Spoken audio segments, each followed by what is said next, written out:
Hello my dear subscribers, I'm pleased to welcome you to my YouTube channel dedicated to author stories. Enjoy listening. Monica was awakened by a quiet conversation. She opened her eyes, not understanding where she was, and tried to look around. It was a hospital room. Moving her head was uncomfortable and painful. Monica touched her head with her hand. What was that? Her head was wrapped in bandages. She tried to remember what had happened and why she was in the hospital. But she only remembered crossing the road on a green light, and that was it. No matter how hard she tried, her memories were fragmented. The headache intensified with the effort. But then a nurse came in and saw that Monica was lying with her eyes open. "Well, how are you feeling? Are you back to yourself? Let me give you a shot." She turned Monica on her side and gave her a painkiller. "What's happening to me?" Monica's voice was quiet, but the nurse heard her. "You had surgery. Don't you remember? You were hit by a car at a pedestrian crossing." "I only remember walking to the store." "Okay. Just lie still, don't strain your brain with memories. Everything will come back in due time, just rest now."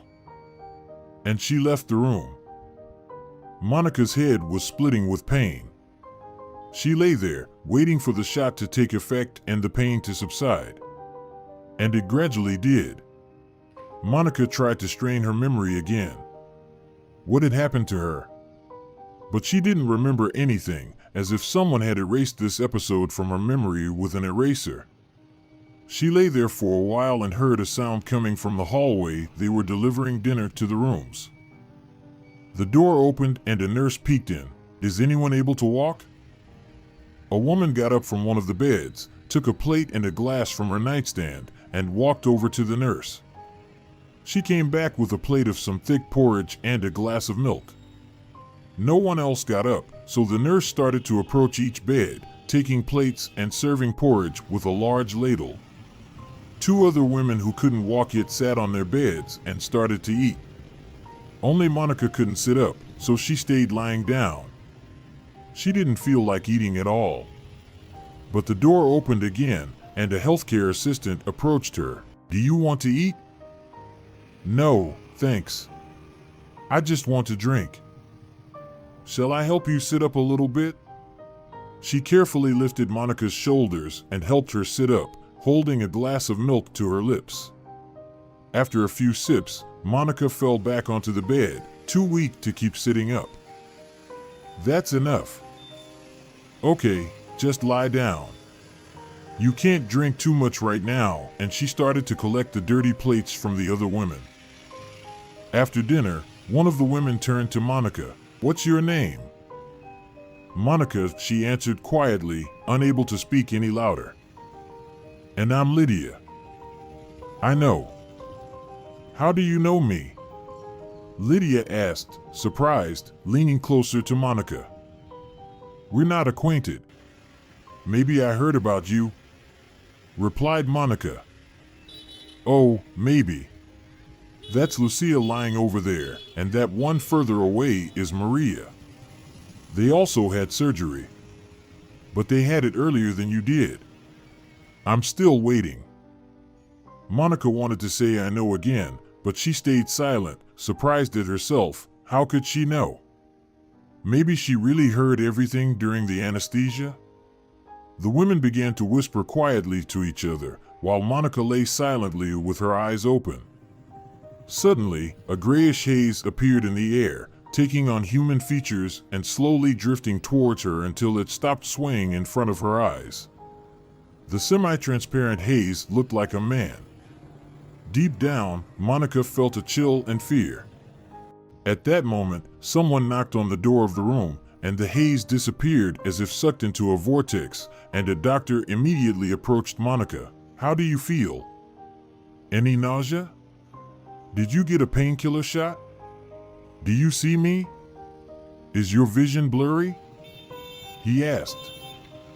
Then he directed the beam of a small flashlight into each of Monica's eyes and looked into them one by one.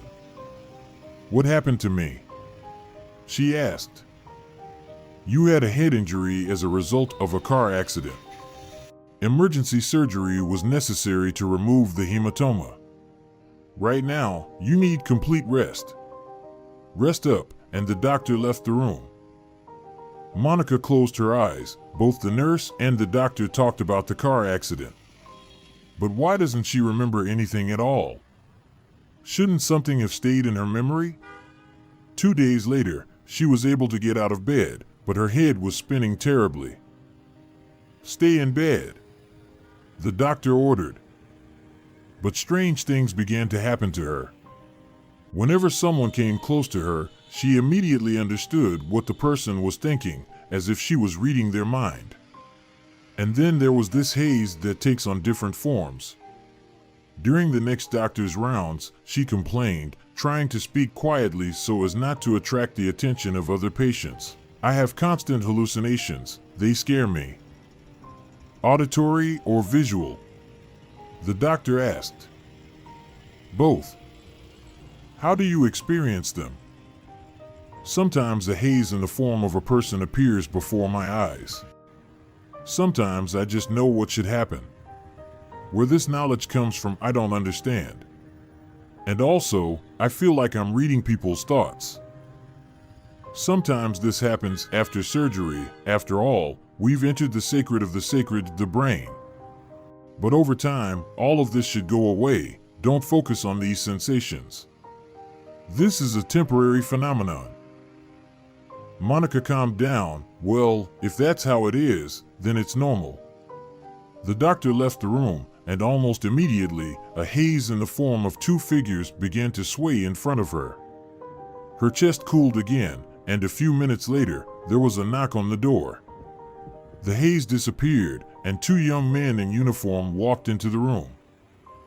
"Hello. Is Monica here?" one of the policemen asked. "That's me," Monica said, sitting up in bed. "We're here about the car accident. What can you tell us about it?" One of the policemen sat on a chair and pulled out a sheet of paper from his tablet. "I remember walking to the store and reaching the intersection. The traffic light was red, so I waited for the green light and started to cross the road. I don't remember anything else. I woke up here. Did you find the person who hit me?" "We found the car, but it's reported stolen. We're still looking. Please sign here." The policeman wished everyone good health and left. Monica leaned back on the pillow, and her head started to hurt again. Around lunchtime, the haze began to float in front of her eyes again, first unclear, then more and more distinct, taking on the shape of male and female figures. Diana's face appeared at the door, and she quickly surveyed the room. "Can I come in?" Diana asked. "And Dad, come in too." Diana entered and greeted everyone. "Hi there." She quickly walked over to Monica, took her hands, and pressed them to her cheeks. "Mommy, hi. How are you?" George followed her and greeted everyone before kissing Monica on the cheek. "How are you feeling? What did the doctors say?" "They say my memory will gradually come back. I don't remember anything about how it happened." "Maybe that's for the best, Monica. Why relive that horror?" "I don't know, maybe it is for the best. But now I can see things that are happening or will happen. I saw you and Diana before you came in. But I don't see anything about myself. Anyway, how are you guys doing? Are you coping?" "We're doing well," Diana replied. "Dad's cooking, and I'm helping him. I'm keeping things in order, going to school, and studying. So don't worry about us, get well soon." George smiled. "She's telling the truth." "Yes, I know." George looked at Monica, amazed by his wife's unusual abilities. "George, when they discharge me, bring me a headband because my hair is shaved where the wound on my head is. It'll be awkward to walk like that. Where do you even have to walk? The car is just a few meters away. Still, bring it. With each passing day, Monica's headaches became less severe and even the painkillers stopped working. But other people's thoughts continued to invade her mind, revealing secrets she didn't want to know. Monica kept hidden from everyone in the hospital that she knew what they were thinking and saw things they couldn't. It was very difficult. Sometimes she wanted to answer or argue involuntarily, and sometimes she just wanted to warn them. Days passed, and it was time for her discharge. As usual, on Monday there was a general medical examination, and all the women in the hospital prepared themselves and neatly made their beds. The doctors came into the room and, as always, walked around all the women lying down.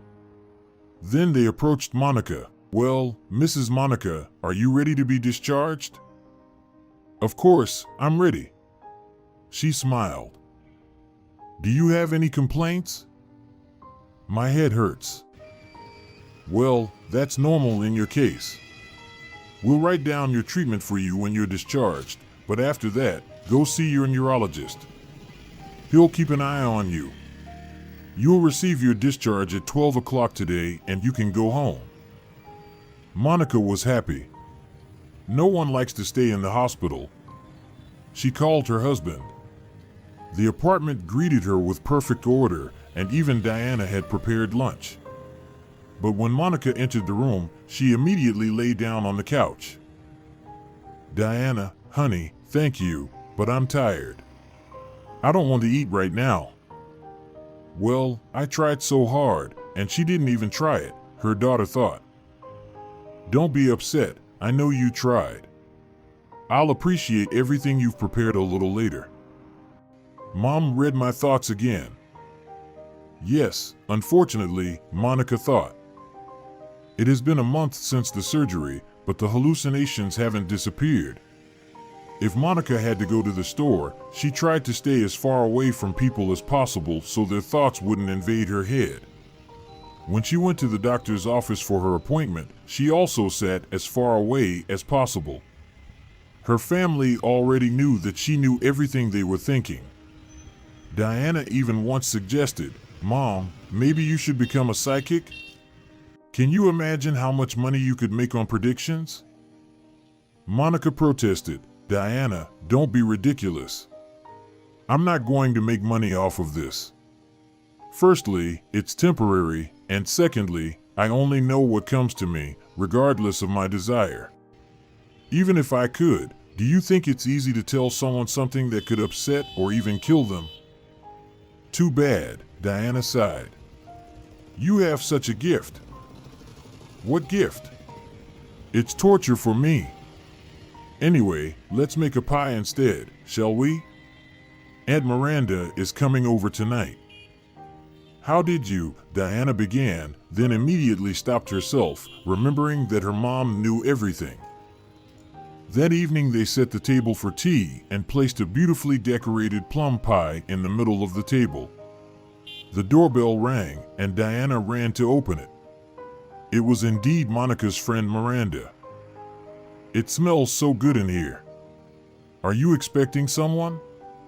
I purposely didn't call ahead so you wouldn't fuss. I thought I'd just drop by for a little chat.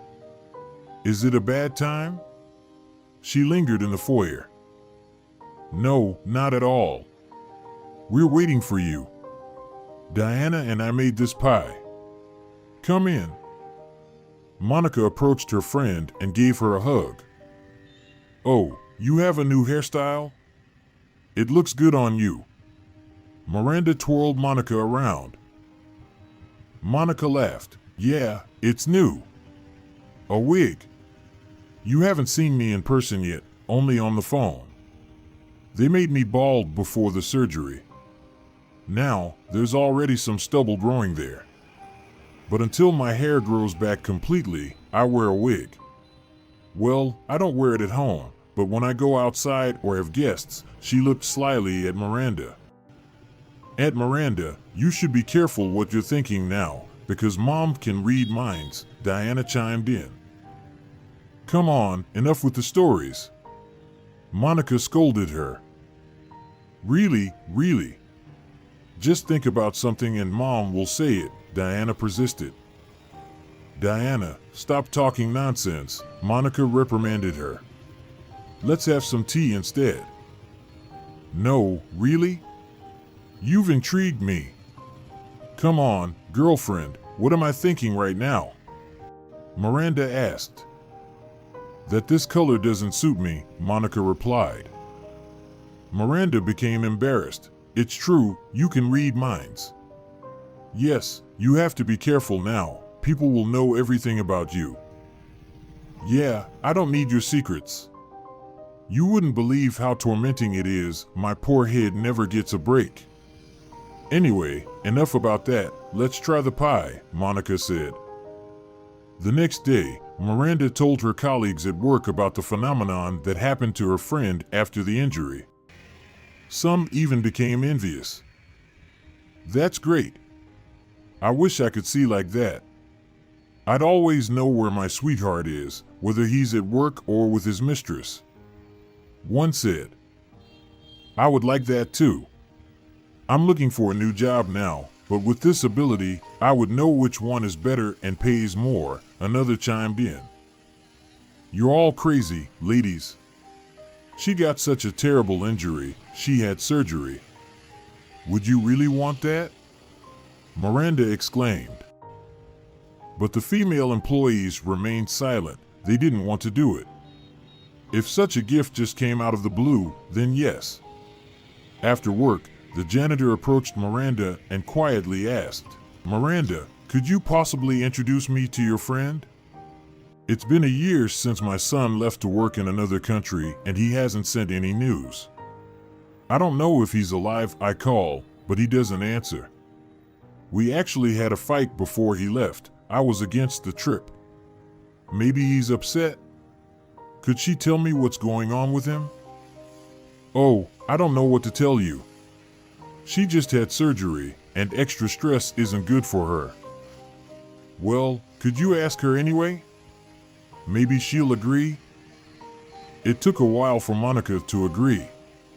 Monica shouldn't have told Miranda about her unfortunate gift, and now Miranda had told everyone. But she eventually agreed. Okay, I'll try it just once. Janitor Caddy nervously entered the foyer, as if she was afraid of something. Come in here, Monica called out. I'm not a psychic, and I don't know if I can see anything about your son. But I'll try. She came close to Caddy and stared at her intently. For several minutes, nothing happened, but then a gray haze appeared before her eyes. It swayed from side to side, gradually turning into a male figure with a tool in his hand, resembling a pickaxe. He swung the pickaxe up and down evenly. Monica felt a horrible coldness in her chest, and her head seemed to be squeezed in a vice. Your son is alive and seems to be working in a mine. I don't see anything else, Monica said, barely holding back a groan of pain. A happy Caddy left, and Monica collapsed onto the couch, clutching her temples. Her head was pounding. When visions come on their own, this doesn't happen. But it turned out to be very painful to artificially induce visions. No, this is the first and last time, or I'll go crazy. But people can't keep their tongues in check. The rumor about her ability to foresee spread, and people started coming with their problems. Monica, who had experienced excruciating pain after helping Caddy, refused to help. She didn't want to experience that kind of pain again.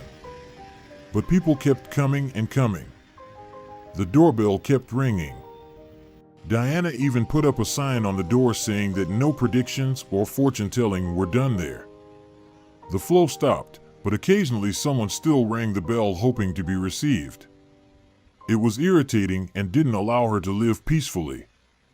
She sympathized with the people who came to her with their troubles, and if it weren't for the pain that would later start to torture her, she would probably help everyone. if she hadn't decided to go for a walk one morning. It was already November outside, but the days were unusually warm. The sun had risen and caressed everything with its rays, while a weak wind was blowing off the last multicolored leaves from the trees, and they were slowly falling at her feet. Monica walked along the alley, enjoying the warm day. A tall, young man walked quickly past her, and a gray cloud immediately appeared in front of Monica's eyes, which began to turn into the likeness of an overturned bus. She, unexpectedly to herself, caught up with the man. "You shouldn't go," Monica said, out of breath from running. "You're going somewhere?" "On a business trip." "And what about you?" "Don't go, the bus will overturn." "Are you crazy?" He twirled his finger around his temple and continued on his way. Monica was left with an unpleasant feeling in her heart. Who asked her to give advice? She wanted to help. Her head didn't hurt, though, as always when the vision appeared involuntarily. She continued her walk, thinking about whether she would believe a stranger who approached her with a warning. Probably not, she decided. The next day, Miranda called. "Monica, have you watched the news?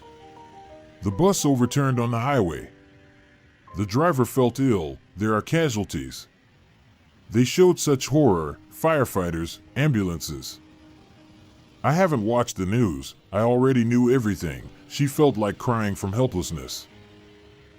Why does she have this gift if she can't use it? Yesterday she was able to use it, but no one believed her. They say nothing is given for free, so why was it given to her? After the operation, a considerable amount of time passed, and Monica began to get used to reading other people's thoughts and seeing the translucent mist. However, since she mostly stayed at home, the thoughts she read belonged mainly to Diana or George. It was evening, Monica was busy in the kitchen with dinner, Diana was doing her homework in her room, and George was lying on the couch watching TV. Just as Monica removed the frying pan from the stove, the mist began to appear before her eyes. Swirling and undulating, it gradually formed into the shape of a woman falling to the floor, and Monica felt a chill again. The mist entered Diana's room, where she was calmly sitting in front of the monitor. "Sweetheart, are you okay?" she asked, even though she already saw that everything was fine. "I'm good," Diana replied. Monica returned to the kitchen, took out the plates from the cabinet, and again saw the mist in the form of a woman lying down. Someone was in trouble, but who? She put the plates aside and went out to the landing. There were only 3 apartments on the landing. She approached one and listened, silence. An elderly woman, Mrs. Emma, lived in the other. Monica went to her door and immediately heard her thoughts. "Help, someone. I feel terrible." Monica knocked, but no one opened the door. The words "I feel terrible" kept ringing in her head. She quickly returned to her apartment. "George, go to the neighbor and help him open the door, and I'll call an ambulance. Mrs. Emma is not feeling well." Her husband didn't even ask anything. He had also grown accustomed to his wife's ability to foresee certain events. He quickly got up and ran downstairs to get the neighbor, a handyman. Mrs. Emma's lock was old, and they opened it without much effort. The elderly woman was lying on the floor in the hallway, breathing heavily, her lips turning blue. A whole team of doctors immediately entered the apartment, asked everyone to leave, and, closing the door, began to save the woman. Later, they took her to the hospital on a stretcher. Mrs. Emma had a heart attack. In a month, she returned and went straight to Monica with warm words of gratitude. "Maybe I received this gift to save someone's life," Monica thought at the time. Winter came, but the temperature was almost always around freezing or slightly below. There was no snow at all. And then it rained with snow all day, and at night the frost hit. In the morning, as she saw off her husband to work and Diana to school, Monica looked out the window. The sidewalks were glistening. Oh, how she hated black ice. Well, who likes it? A dangerous natural phenomenon. But she didn't see any bad signs on this day, so there was nothing to worry about. Although, just in case, she asked Diana and George to be careful. As she was leaving, Diana turned around. "Mom, you haven't made pancakes in a while. Can you fry some for lunch?" "Of course, I'll fry some." After seeing them off, she walked over to the fridge. She needed to buy kefir and sour cream for the pancakes. First, she would iron the laundry, and then she would go to the store. She would make the pancakes just in time for their return. Ugh, the weather was terrible. She didn't feel like leaving the house, but since she had promised, she had to go. "It's okay, I'll be careful," thought Monica. She ironed the laundry, put everything away in the closet, got dressed, and went out. She walked very slowly, choosing the safest places. And then her foot stepped on an icy patch and slid to the side. Monica couldn't hold herself and fell on her back, hitting her head. She screamed from the intense pain, lying on the ground for several seconds, unable to move. Men passing by ran up to Monica and started to help her up, asking, "Did you hurt yourself? Can you walk?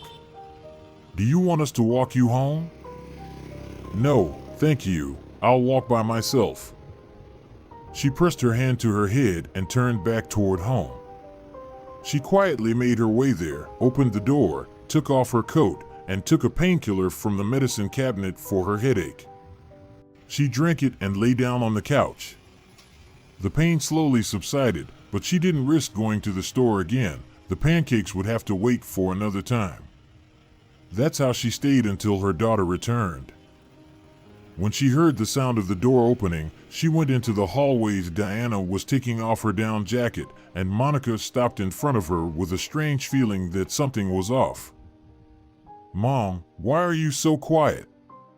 her daughter asked in surprise. And then it suddenly dawned on Monica, she couldn't read Diana's thoughts. "Diana, think about something," she cautiously asked. Her daughter silently and questioningly looked at her mother. "I can't hear your thoughts." "I don't hear anything. Diana, I'm back to my old self." And Monica laughed happily.